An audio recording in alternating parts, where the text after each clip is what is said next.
Great. Welcome, everybody. I'd like to call to order our Marin Water Board meeting for April 7th, the day after my daughter's 21st birthday, Wow.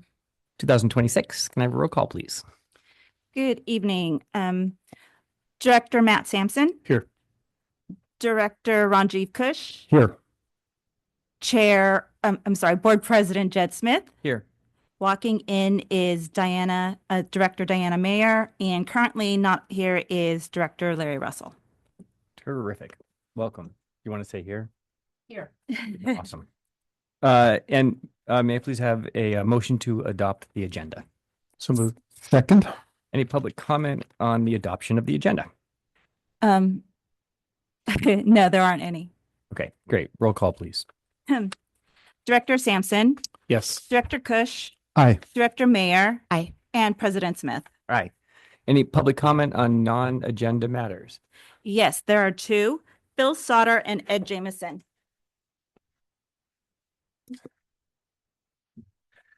Good afternoon. March was an interesting month to watch water production numbers.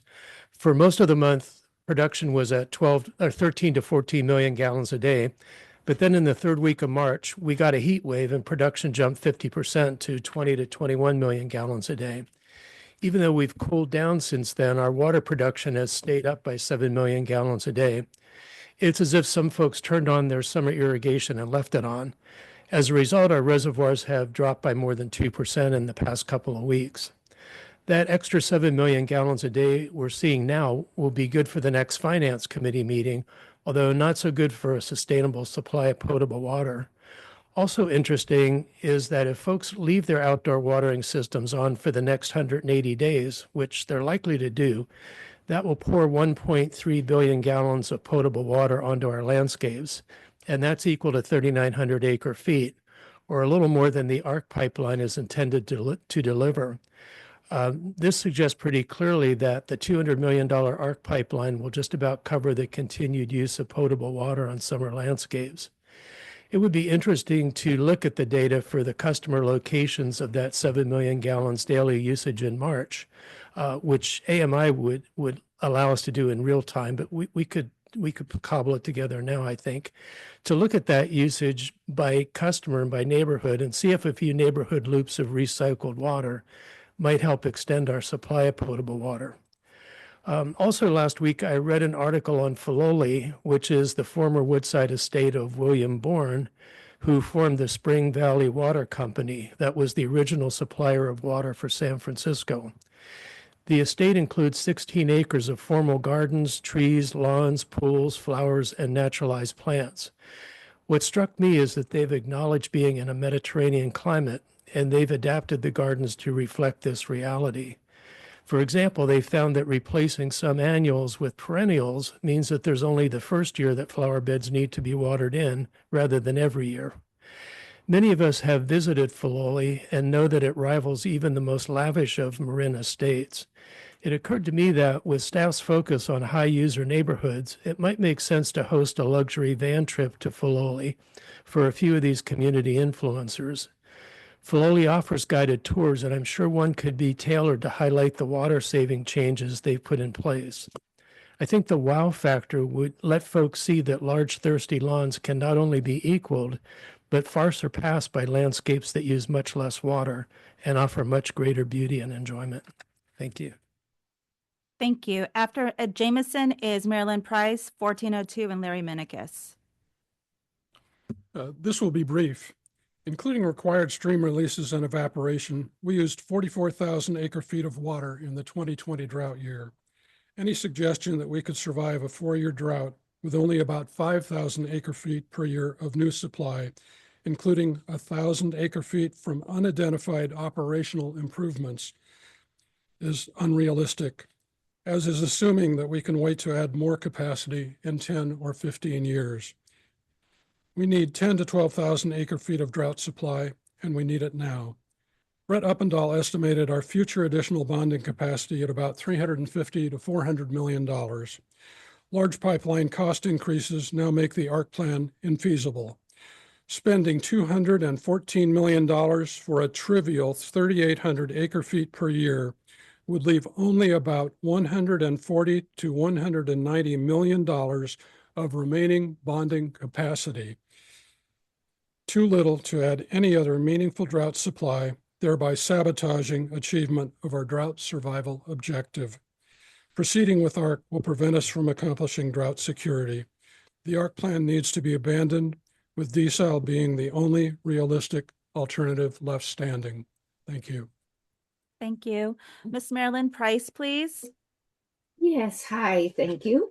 It was really nice to see the insert in your most recent MMWD bill containing a photo of a lovely front yard with beautiful plants and the title, Transport Your Grass into an Oasis That Lasts. I just hope a lot of people looked at it and will decide to follow your direction. Also, in regard to running out of water, I'd like to mention that last week there was a short KCBS interview with Dr. Peter Glick, who is a world-renowned expert on water and climate issues. He founded the Pacific Institute and developed one of the first analysis of climate change impacts on water resources. In the interview, he mentioned the importance of recycled water now and into the future, and the fact that the state of California is putting significant focus on increasing the use of recycled water. I also read that Governor Gavin Newsom has signed SB 31, a bill that aims to increase the use of recycled water throughout the state. I see that Dr. Glick is President Emeritus at Pacific Institute in Oakland, and I wonder if it would be appropriate to reach out to Dr. Glick to obtain more information on recycled water, and if he has thoughts about using more recycled water in Marin. Thank you so much for considering this. Thank you, Ms. Price. 1402, then Larry Minikis. James Holmes, Larkspur. As a follow-up to today's IJ article about the ongoing trail access issue, it seems like you heard from all the various stakeholder groups, hike people, bike people, both pedal and motorized, and horse people, but you didn't hear from what I consider, and I think the board should consider, the most important and certainly the largest stakeholder group of all, your rate-paying customers.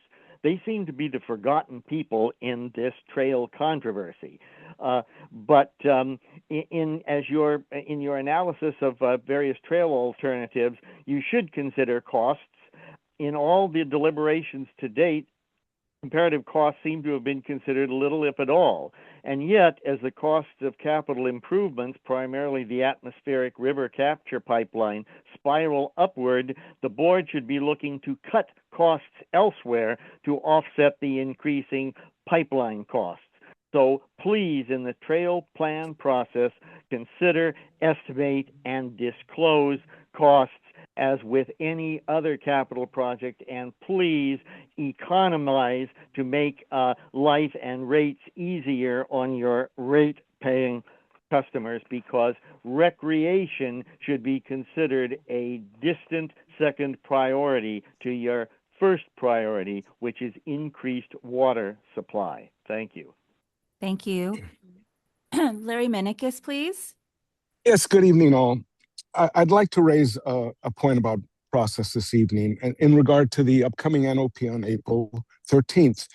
I was speaking this morning with a gentleman at the Russian River Keepers Association. I learned from him that they have not been directly advised of the notice of preparation, nor had anyone else in Sonoma, according to him. I think this is an oversight. And while the district may have met the legal requirements for public notice, this is clearly a stakeholder organization with legal representation and a strong interest in dry year impacts in fisheries. They have indicated, from my understanding, that they need additional time to fully review and respond. Given the importance of getting this right and avoiding issues later in the process, I would respectfully ask staff to consider honoring that request and allowing additional time for their input. I believe that early, meaningful engagement with stakeholders like this ultimately strengthens the process and reduces the risk for everyone involved. And I think we've really come to understand that. So we're not asking for a long delay. If you give them what they're asking for, it's probably a week or two, and I don't think it's in any way going to affect or harm this process. Thank you for the time this evening. Thank you, Mr. Minikis. There are no further speakers. Great. Shall we move on to Director and General Manager's comments? Yeah, Ben. A couple things. One, I wanted to, interestingly, there was this public comment. Just let the board know today we had a good meeting, an initial meeting with the Russian River Keeper, who did receive a notice of this preparation, and we're engaged with, and we'll see where it goes. But the kind of behind the meeting was really ensuring he understood well in the organization, understood the facts of the project, because there was a lot of misinformation, and there is quite a lot out there that's continuing. I also just wanted to share with the board a data point I came across today that I found pretty interesting, that today, I mean, the last atmospheric river to hit the Russian River watershed, I don't know when, but it feels like quite some time ago, and not a very large one. So I was really surprised with this data that today the Russian River flows are 500 CFS, cubic feet per second. Minimum stream flows are in the 100 to 140 range, something like that. And the ARC project is looking like it's going to be designed to take around 25 CSF.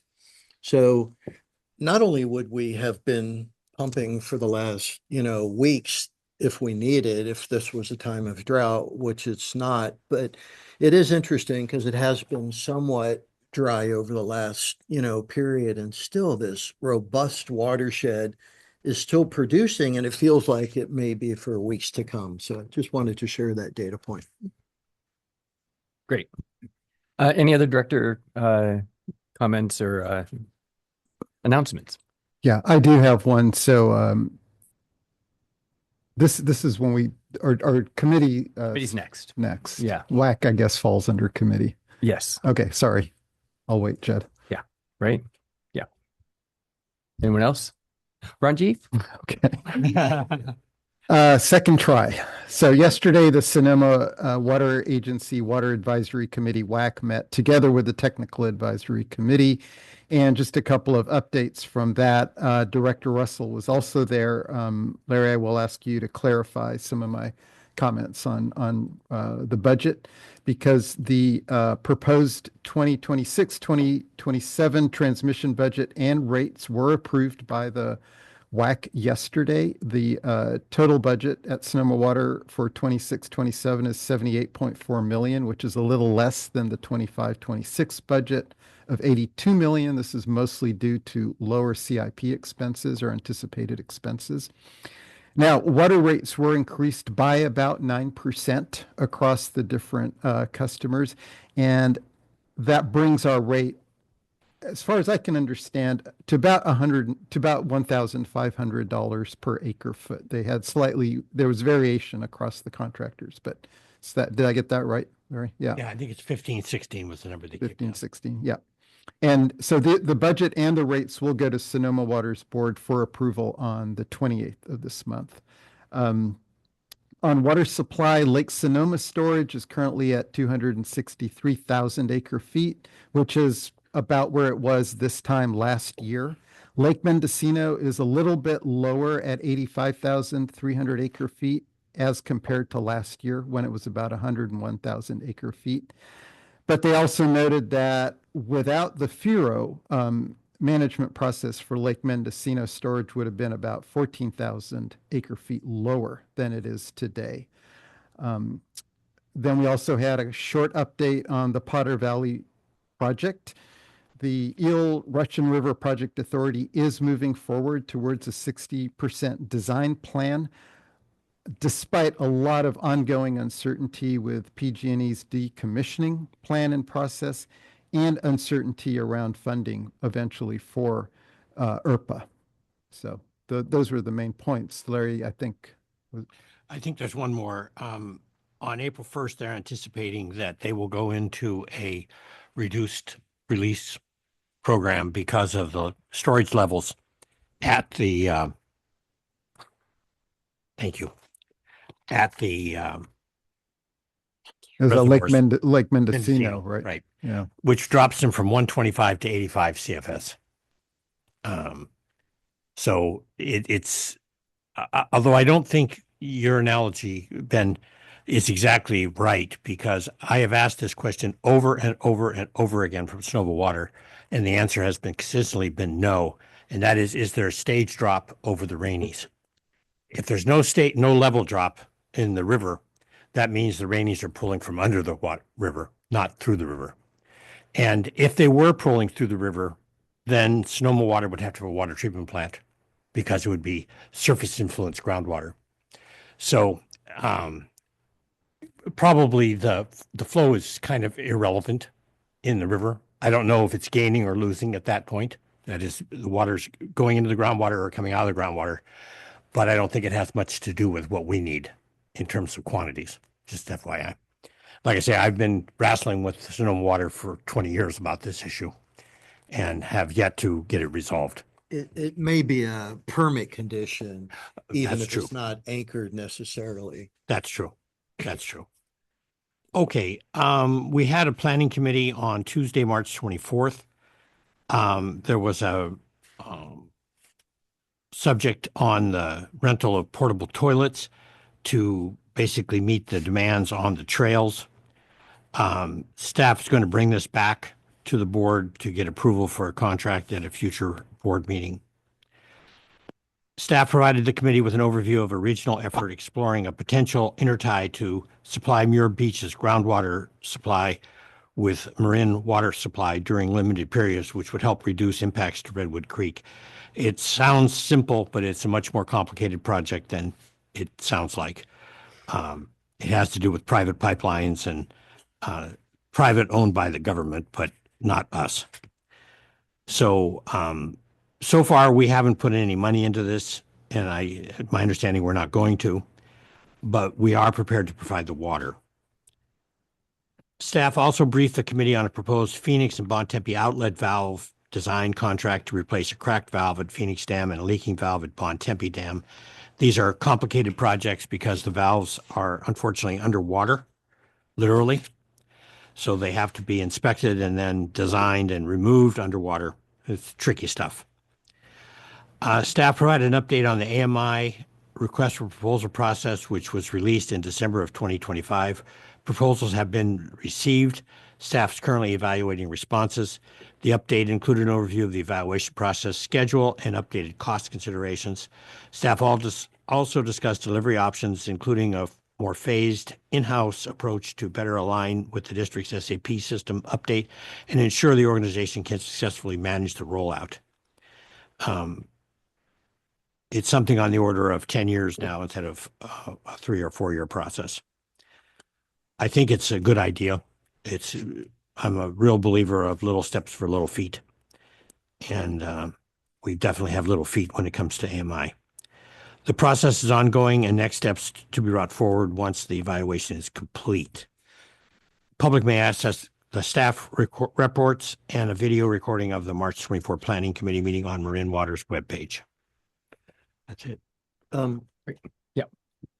Director Russell, there was just one thing you said that I wanted to speak to, not like nitpicking on your report out. I just don't know who's listening. In terms of the district being prepared to provide water for Muir Beach. Yes. The district, the board has not yet, made that decision. So I just wanted the public. That's fair. But that certainly, the concept is the district, under the concept, the district would be the one. Yes. Cool. Great. Finance. Yeah.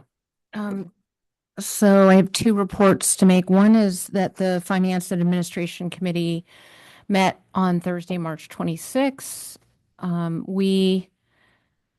We found that again, that district revenues remained below budget. Our expenditures also reduced a bit. They were also below budget, but not enough to make up for that. So we're going to get a more extensive review in the months to come. and we talked about some potential options to manage those expenses. The public can access the staff reports and the video recording of that meeting on Marin Water's website. And then on March 18th, I went to the Tamales Bay Foundation meeting. Most of it, a bunch of us got bumped off the Zoom, and they never seemed to fix the issue. But the focus continues to be the state of Tamales Bay, which is going to happen October 30th. And then there is an interesting Chicken Ranch Beach wetland enhancement project, and they were going to show it off on March 27th. Although there was some discussion there might be a delay. Those were the two big things really that occurred at that meeting. Thanks. Great. I'll just add on the finance committee meeting. I hope the other directors watch it. And we're keeping an eye on our expenses, as well as, the impact of lower demand, which in many ways is good. We also had a fairly detailed discussion about the financial impact of the AMI decision, and there was a first and a second to ask for more detail about the savings that we're getting from doing it internally as opposed to contracting it out, which sounded like $9 million. And then also the potential impact financially on the district by putting it off, and how much does that save for us? It sounds like it was pretty significant, but we wanted to understand that more as we make that decision and understand the impact of it. Great. Yes. Does that request come back to the full board? I don't know if it was overt, but I think it was. Okay. In regards to AMI, Yeah. just the next step, what staff is planning to do is we bring the recommendation to award the technology. As part of that discussion and presentation, we'll be bringing responses back and analysis back on the implementation plan and approach. Okay, great. I'll just add that, one thing I pointed out in that meeting that I think we want more data on at some point is that, like with our water conservation, the estimate is that we'll be saving a lot of water with that project. Some of that will be leaks that are fixed, and some of it may well be demand. And so while these things are definitely going in the direction we want them to go in, given that we're having some budget concerns, I just think we need to be prepared, that as that gets rolled out, there may be additional revenues that are cut there too. So we just need to start thinking about how are we going to make up for the reduced demand in water. Yeah, outside the watershed. Yep, go for it. So on March 19th, the watershed committee meeting, and Director Mayer, thank you for taking the helm on that one. Three presentations were given. The first was an update on Lagunitas Creek, the 1C component of the construction, and the navigation that watershed staff have had to do to get that back on track. And so great work keeping that moving forward. Appreciate you staying on top of that, especially with all the budgetary constraints and the issues that popped up. Next was a watershed trail stewardship update and a good recap and good review of all of the different volunteer programs we have, including the Redwood Trails Alliance and the work they're doing in the watershed. And then lastly was the update to the road and trail management plan, which focused quite a bit on the community input and then the actual scope of what's going on, with more to follow on the June 18th watershed committee. And that's all online, available for review. Great. I'll just report that my turf replacement is in full bloom with all of our native flowers, and our personal little mini milkweed habitat is just flourishing with monarchs. So it can be done, and we haven't watered in a long, long time. So all good. Moving on to our consent items. If any directors have any comments on the consent items, please feel free to say so. We're approving the minutes. We're approving no change in our investment policy, and a tank replacement project. So any comments or changes? Motion, please. Second. Roll call. Director Russell, Aye. Director Sampson, Yes. Director Kush, Aye. Director Mayer, Aye. President Smith. Aye. Yeah. And moving on to item 7, which is our regular items and the award of a new contract. Our head of operations, Alex, go for it. Well, good evening. Alex, I'm the engineering director, so I'll be presenting this item. Have a PowerPoint presentation. Allow me 1 second.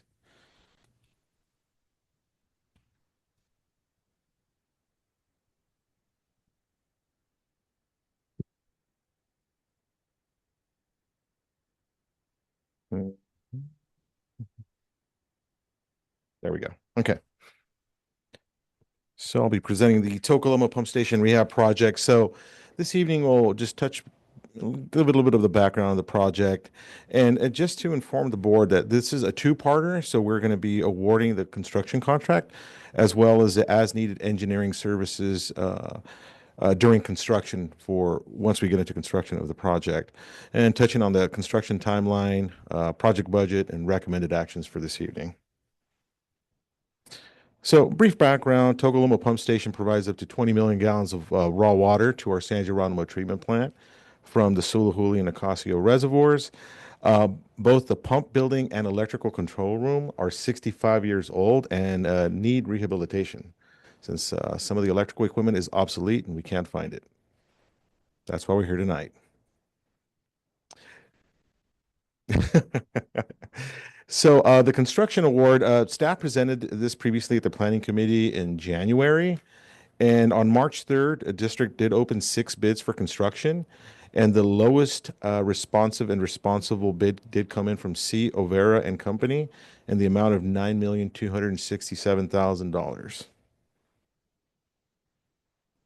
So as far as the timeline, you can see the table here. We do have it in 3 different columns: activity, what we're going to be doing, duration, what we expect it to take, and where the district's water supply will be for each one of those activities. So currently, hopefully we're going to be under contract under line 2 by May of this year, at which point the district will still have availability to Nicasio, Sulahuli, and Kent. And then for the next 12 months, the contractor will be in procurement of the electrical equipment, which is anticipated to take 12 months. Concurrently, we'll be working with staff to evaluate reservoir levels, where we are, so the closer we get to actually taking Tokoloma out of service, we'll have a better understanding, and we'll be coming back to the board to provide an update before we start construction, which we anticipate to start in the summer of 27, at which point we will take Tokoloma out of service. Going forward, we'd only be available, have Kent available for water when that happens. Now, we do have a contingency plan in the event that the district does need to get access to Nicasio water, and that would be by utilizing the construction contract to have them install a couple of 6 million gallon pumps so we could bypass Tokoloma and get access to Nicasio if needed. And that'll allow us to continue the construction of the actual pump station, which we are looking to have commissioned and back up and running by fall of 28, at which point we'll have full access to all our lakes. Now, the engineering services during construction, originally the district did award an agreement with Hazen and Sawyer to provide design services for the Tokoloma pump station in the amount of $628,890 with a $75,000 contingency. Now, during the design of the pump station, we determined that it was needed to design a new electrical control building plus the HVAC system, which was where we utilized the $75,000 contingency. So this evening, we do have the proposed amendment number 2 in the amount of $599,795 for as-needed engineering services during construction. So this amount's a little bit higher than we're used to seeing on other similar construction projects. For instance, at Gibson Tanks, we do have engineering services there. However, this is a very complicated project with a large pump station that requires engineering disciplines from electrical, mechanical, civil, structural to provide everything. And making sure that we have that team available will ensure that we could respond back timely to submittals, because there's going to be a whole slew of submittals for all the different equipment and material we're going to be utilizing for this pump station. Requests for information from the contractor, because they will be coming in, and as well as addressing any change orders. And having this team and available as needed will ensure that we can continue to construct this project as designed. So the total project budget, first line item is a contract award for construction. Again, $9,267,000. I will point out that the engineer's estimate presented back in January was $12,105,000. So this kind of goes to show the competitive nature of bidding right now, which the district does benefit from, and that's where you see the delta there in cost savings. We also will be requesting a contingency for construction, the amount of $1,120,000. That's in case we run into any issues during construction, any change orders, or if we need to go ahead and actually do the bypass as needed if required. Professional fees are for Hazen Sawyer Design and as-needed engineering services in the amount of $1,303,685. Testing and geotech, $100,000. District labor, $295, for a total estimated project budget of $12,085,685. Now, we do have sufficient project budget in this current budget cycle to cover for the equipment, but we will need to budget in the upcoming budget cycles for the remainder of the project. Because of the duration and cost, there wasn't enough budgeted right now, but we will cover that in the next budget cycle. So the recommended action for this evening is for the board to approve a resolution awarding a contract amount of $9,267,000 to OC Ovra and Company, as well as authorizing the general manager to execute any necessary amendments which would not exceed $1,120,000, and approving amendment number 2 with Hazen and Sawyer for as-needed engineering services in support of the Tokoloma Pump Station project in the amount of $599,795 for a total not to exceed amount of $1,303,685. And I'll be glad to take any questions. Thanks, Alex. Was this the project that we're going to see quite a bit of savings on the electrical side of the house? Yes. And what was the estimate savings a year on that? It was significant. It was significant. I don't remember, but I can get back to you with that. I mean, the reason I think it's important is we're going to see a return on investment here pretty quickly. Because this will include variable frequency drives, which we won't have that big inrush current at startup, which is where the savings is going to come in, and efficiencies in the pumps and motors. I recall, not precisely, but there was a reasonable payback. Yes. For the entire capital project in a unique but really nice way. Great. No, it's good to see. It makes a lot of sense. You said we had need to tap next year's fiscal for this. What would be included that we don't have right now that you're asking for? We would probably need to cover the additional $5 million in the next budget cycle to cover for the cost, for the total project cost. Okay, understood. Yeah. I'm tracking now. Thank you for that. And then 12 months offline, the Nicasio and Sewell-Hooley, Yes. roughly? Okay. Yes, with the option of contingency where if we do need to tap back into Nicasio, we can install the bypass pumps and bypass Tokoloma and continue pumping. So I assume we're going to bring that one pretty low heading into this then. Yeah, and we will be prepared. We'll have the fittings ready, the plan ready of what to do, and, make the call early if we have to. Because it's not a trivial matter, of course, to take out, one of our significant size reservoirs. Great. Thank you for that. Mhm. Any comments? Nope. Yeah, thank you, Alex. The budget that you're showing us, does that include the possible temporary pumps that we might have to bring in to if we need to bypass Tokoloma? Yes, that's covered in the contingency amount. Okay. And again, contingencies also as needed. It's not, if we don't use it, we save it. Yeah. So that's covered within the contingency. Okay, good. Yeah, and just to echo, I also remember Zach giving us the savings in electricity use out there, and they were substantial. So just that return on investment is really appealing. Thank you. Great. Another important capital project. Super glad we're going forward with it. And thanks for getting that bid together. Any public comments? There are none. All right. Not a vote, right? No, there is a vote. I'll don't make see it. I'll make a motion Okay. to approve both contracts. Oh, right. Sorry. Or Yep. both contracts.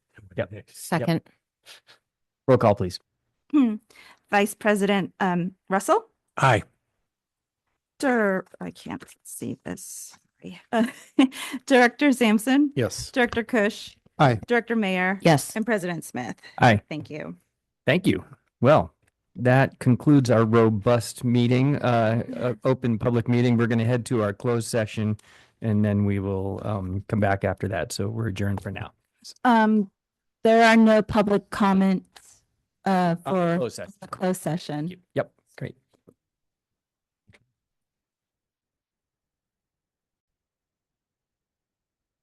Great. We are returning from the closed session from our board meeting at 7:12 p.m. and we have no items to report. And with that, our meeting is adjourned.